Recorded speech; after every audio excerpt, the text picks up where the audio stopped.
something very exciting. Top 5 South African rappers of all time. There's no disclaimer here, you know. This is just my opinion, bro. I just hope this video is gonna be concise and short. But obviously, I'll try and give justice to the gents that I'm gonna be dropping in my top 5. Alright, there's a criteria here that I'm gonna be using. I'm gonna use 4 components: rapping ability, influence, catalog, and longevity. I've excluded commercial success because I feel like it's not gonna be fair to some of the gents here. I mean, if you look at the 82,000s, rap wasn't really that big in SA, so it wasn't really saying that much, and it wasn't really the focal point in the mainstream. So yeah, I just had to scratch that out. So let's get right into it. So number 5, I have Kulichana. This is probably going to be a bit of a surprise to so many people, but I feel like Kuli is one of the GOATs, man. I mean, Kuli has put so many people on, bruh. Like, I think in terms of longevity, it came out in 2005, Morafe, to Get a Rough. And then Kuli went solo in 2009. He dropped Motswako Originator. Shout out to Twist. I know that's his favorite album. I mean, he has a great color look, you know. If you look at the albums that he dropped, Motswako Originator, he dropped Lost in Time, and in 2017, what's that album that he dropped? He had like a African attire on. Yeah, that album, very dope. And then 2019, he dropped one of my favorite albums actually from him, Partners of the Have-Nots. He put so many people on, right? Like, so in terms of influence, he put so many people on.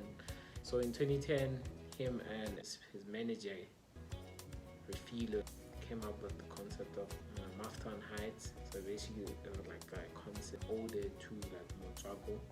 Also, in terms of like longevity, we're still very active.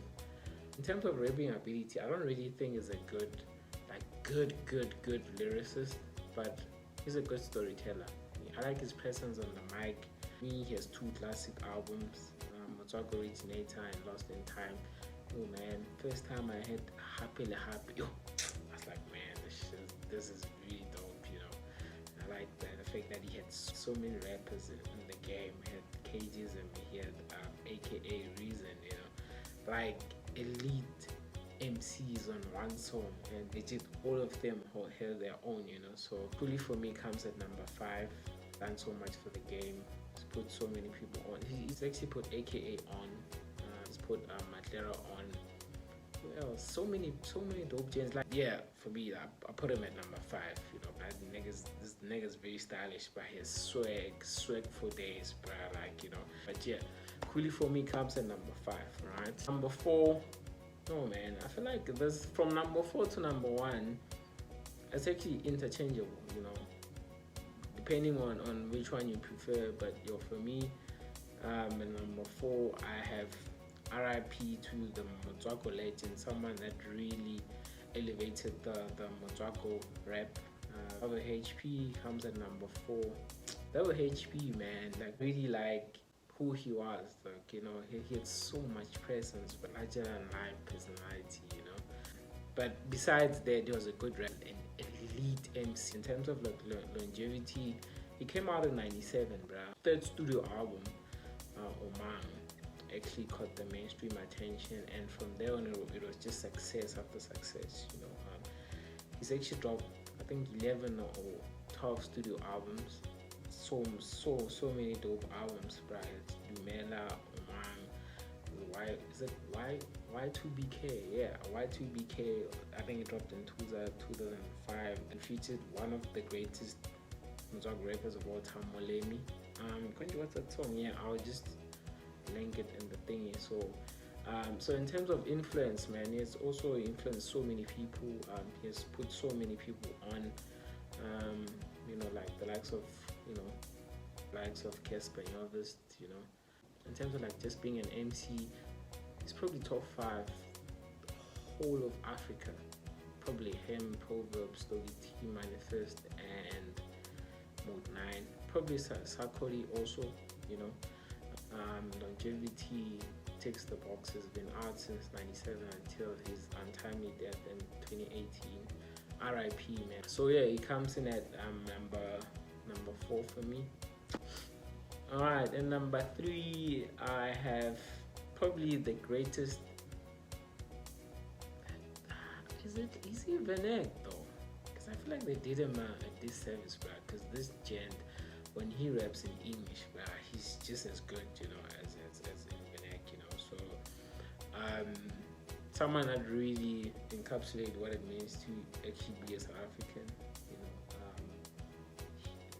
know, from Ekasi, you know. I feel like everyone has him in their top 5. Even like the likes of Stogie T has actually said this gen is the greatest MC of all time, the greatest rapper of all time according to him. That's a huge claim, bro, like from Stogie T. Proverb also said that. But yeah, number 3, I have Pro Kid. Linda Mkhize, RIP to one of the goals. In terms of influence, man, he's influenced so many people, the likes of Questa, Red Button, or gens that actually started rapping in Van Eyck have most of the rappers like your Marks, your Questa, your MT, you know, they are a prototype of Pro. Encapsulate what it means to be dope MC, very dope freestyler also. In terms of catalog, his probably greatest South African hip hop albums of all time, Head and Tails, that came out in 2005. Yo man, like, you know, Pro Kid's raps on that album were just flawless, bro. Like whether it was in English or whether it was in, you know, Van Eyck, it was just as good, you know. So catalog influence, he's actually influenced so many people. He's inspired so many people, the likes of Proverb, you know, Stogie T, and yeah, in terms of rapping ability, he's a dope rapper. He gave you metaphors, similes, you know, longevity. He passed on the same year as Java. You know, I think 2018 was probably the darkest year in SA history. So RIP to the two goats. So yeah, I have Pro Kid at number 3.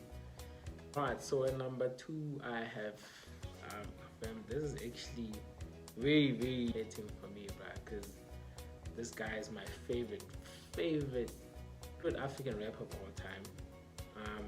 I think if I wasn't being objective, I'll probably put him at number 1. I think looking at the criteria that I'm using here, yeah, I think some of the components here go against him. So, but it's very hating for me, dog. Like, he's my favorite rapper, like favorite African rapper of all time, legit, you know. And the fact that he's on I put him at number 2, legit, it hurts me so bad. But I have no choice, you know. So my Proverb is number 2, and it actually has to actually say this. But anyway, man, I Proverb is number 2. You're very hating for me to actually say this, but he's actually been in the game though before he actually dropped his first album in 2005. And then in 2005 he dropped Classic. I think everyone can actually agree to this, that, you know, the Book of Proverb is probably one of the greatest albums of all time. Not even South African terms, but just hip hop in general. And in 2006 it dropped The Manuscript. 2009 it dropped one of my favorite albums from him, actually, The Rite of Passage. And then in 2012 he dropped The Forthright and his last album in 2015 titled The Red Tape. So I think in terms of longevity, he was actually active for a decade, you know. In terms of longevity, the fact that he's still not active right now, like actively releasing music, so I feel like in terms of the criteria, that actually works against him. But in terms of just influence, so many people have actually referenced him as being their GOAT. So in terms of influence, he's actually been so influential that, you know, you can also just be a business yourself while being a rapper, you know. So So yeah, in terms of catalog, out of the park. In terms of rapping ability, rapping skill, I feel like he's probably, for me, he's the greatest African rapper of all time. In terms of like just pure rapping, technical rapping, no one touches Proverb Band. So yeah, before I actually drop my number one, so I'd like to mention a few honorable gents: Hypnotic Taps, aka Caspanyovis, Zaps. Who else? Just most of the gents that actually contributed to the whole South African rap scenery. My number one, greatest South African rap of all time, based on the criteria that in terms of longevity, in terms of catalog, in terms of influence, rapping skill, is the brother from Tanzania, Dumi Moleka and Stogie T. One of the greatest rappers of all time, not just in an African context, but just Stogie T. In terms of rapping ability, this guy has been out since the 2000s. He was part of the Dumi and the Volume, a very conscious group, made relatable music. Shout out to the Zimbabwean band. So in terms of longevity, man, Stogie went solo in 2006.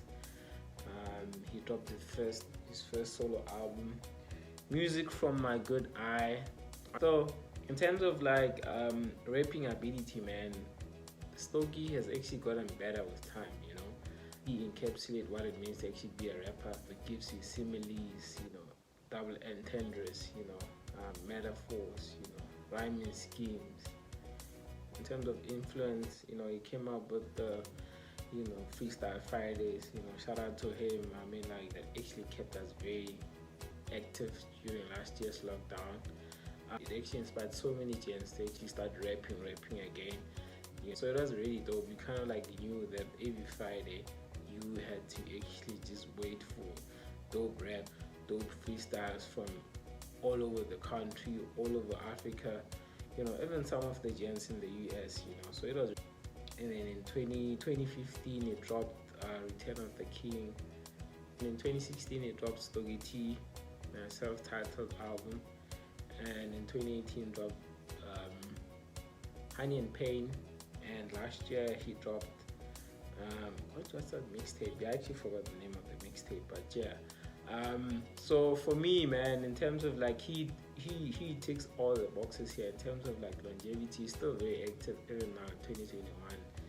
He's probably still like right now in the game. No one touches Stogie T, bro. Like in terms of like rapping ability, the catalog has a dope catalog, bro. Like go back to his Do Me days, much influence, rapping ability, bro. So yeah, man, that's about it. I appreciate everyone, man. I appreciate all the support. So yeah, shalom.